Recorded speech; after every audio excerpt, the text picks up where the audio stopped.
there were so many, and they just started to disappear.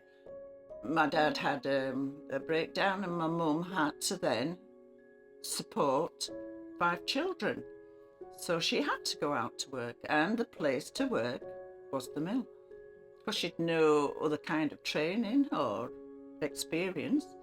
So yeah, she went to work in the mill. So it sort of followed on, that I went there. I did a few jobs, but mostly twisting and reeling.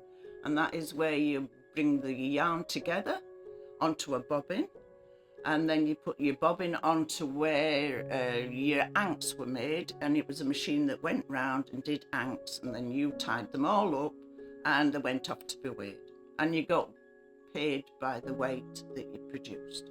It was hard work, but it was just part of it. You just accepted it. Burnley's, where my mum first worked at Rawfalls, that was closed, and it was used as Reedman's. Mr. Reedman decided he was going to sell, and he sold it, and it was pulled down, and houses were built there. So Burnley's that I knew, that my mum knew, all gone.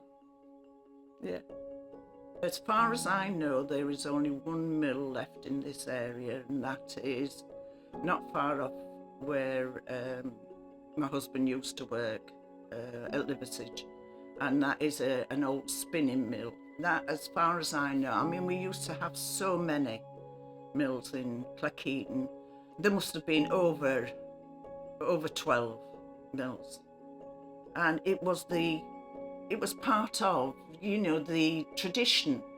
But then it went abroad because it was cheaper, so that is where I think the textile industry has really struggled, because when it comes down to cost, they'll go for the cheapest place, and it's abroad now.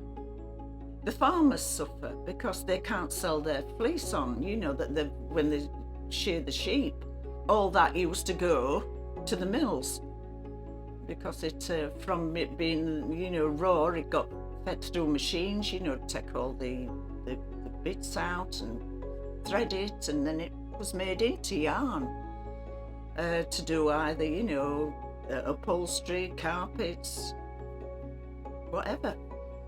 And it's gone. It's history of how things were in those days, and you've got to protect it. It's like Saltaire. That is now a museum piece, which is absolutely fantastic. It's a lovely place. Got a lot of history, and yes, Titus Salt must have been quite a gentleman, because he paid his workers well, and it's nice that it's been saved. It is important that we don't forget what the majority of people used to do in this area, and it was working in the mill.